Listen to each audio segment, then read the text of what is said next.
What's up, guys? Chris Singleton here, about to speak at another conference. But as I'm here in Starbucks, I wanted to create a YouTube video about why I got started in rental real estate.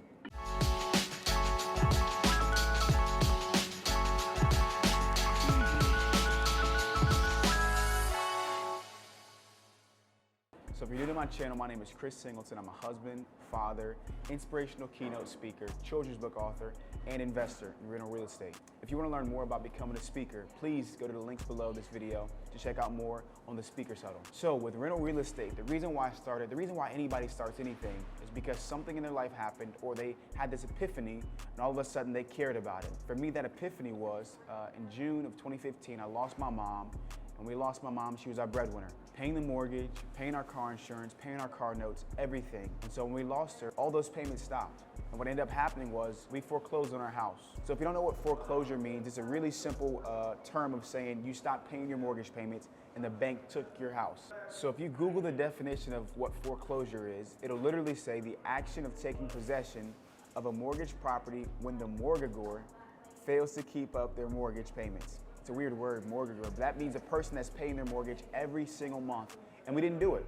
I had family members saying, hey Chris, don't lose the house, don't lose the house. I had no idea what they were saying, but we did. We lost our house, and so an investor came in and bought it. And guys, I saw the paperwork. The investor actually bought the house for $90,000, ended up selling it for $150,000 about a week later. And he did absolutely nothing to it. So when I saw this, I was kind of like, man, how in the world does somebody buy a house for $90,000, sell it for $150,000 without doing anything to it? And the guy was nice enough to actually call me and my family and said, hey, Chris, you've got a washer and dryer here. Do you guys still want that? I said, yeah, we do. So I got the washer and dryer, ended up getting the house foreclosed on, and the investor made $60,000, and it looks like less than a month from just flipping our house. So after this happened, I dove into everything real estate. I read books, podcasts, YouTube University, everything I could find about rental real estate or real estate in general, so I could never feel that way ever again. I started with something called the Bigger Pockets podcast. And if you guys have never heard of this, this is a phenomenal podcast about real estate, and it takes you from point A to point Z, and there's hundreds of episodes that I dove right into. After the Bigger Pockets podcast, I started reading books, and one of the books in particular is called Rich Dad, Poor Dad. If you don't know, this book is written by Robert Kiyosaki, and it's one of the most famous finance books of all time. And it was in this book that I found something called the cash flow quadrant. And the cash flow quadrant basically is 4 ways that everybody produces income. You've got E, S, B, and I. So the E is for employee, the B is for business owner, the S is for self-employed, and the I is for investor. Now most people, you know, me and a lot of other people, we all thought about being an employee. E, having a job, trading your time for money. After employee, you have self-employed, which is S. So self-employed means you're still trading your time for your money. And I saw this, it means like you own a job, but there's no leverage. 95% of the population are like in the so-called self-employed when it comes to our income. Next, we have business owner. Now this is the first one where we're not trading our time for our money. Now we hire people, and then they produce the money. And this is our third, I guess, box in the cash flow quadrant. The last one, and the most important one to me, after losing my house the way that I did, is investor. This is where you simply trade your money for more money. You don't have to have time, you don't have to have, you know, people. It's simply money making you more money.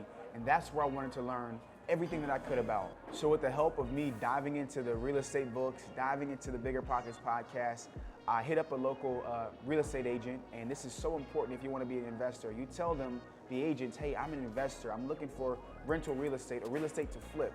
And I found a guy by the name of Rodney Hancock. He was phenomenal in the process, and he actually was an investor himself. And so Rodney and I began on our journey. I would look for properties. I would look for anything that was a duplex, anything that was single family that I could make the 1% rule on, which we'll talk more and more about. But I just dove in, and I found a property. The property was in Goose Creek, where I'm from. It was a duplex, and I found out that I could do the 1% rule if I would go in and fix it up and rent it out for $1,000 a month on each side. Now the coolest thing ever is that I don't just invest in real estate just to make money and, you know, be a slumlord or anything like that. We provide great housing, places that I would actually live myself, right? Some investors have houses that they wouldn't live in themselves. I definitely would live in every single one of my properties, and I pride myself on that. But we provide housing for people that genuinely need it. Maybe they didn't have enough for a down payment on a house. Maybe they didn't have enough for, credit history to be able to live in a nice apartment, or maybe they just want to have their own home that they can have a backyard in, and they could have lived in an apartment, but they want to live somewhere else. And we provide that for them. A lot of our tenants are actually Brazilian. We provide housing for people that maybe have struggles with speaking English, or whatever it may be. We provide that for them. And as my wife is a Brazilian, she's really said, hey, I feel like I'm called to be able to give housing to people that look like me and come from the same country that I did. So we've done that. So the moral of the story is I started investing in rental real estate because I lost my house to foreclosure. But I didn't just sit there and soak there. I learned every single thing that I could about this thing called real estate. And now I've been able to get 6 properties, working on my 7th right now we're closing on. And hopefully we can buy more and more in the future. Not because I'm some great genius, but when this happened to me, I didn't stop and let it hold me down. I let it strengthen me, and now I've been able to become a real estate investor just as well. So my goal for this video is, if you want to become a real estate investor, if you want to learn more about real estate, we can go on this journey together. Throughout my YouTube, I'll be posting videos of my properties that I own, properties that I'm looking to buy, properties that I'm fixing up currently, and we can go along together learning, because I don't know everything, and hopefully as you grow, I'll grow, and as I grow, you'll grow. I hope you guys enjoyed this YouTube video. More like it coming, so please subscribe, share, turn on your notifications, like the post, and comment if you can, if you also want to become a real estate investor like I am. Thank you guys so much for watching this video. God, love, peace.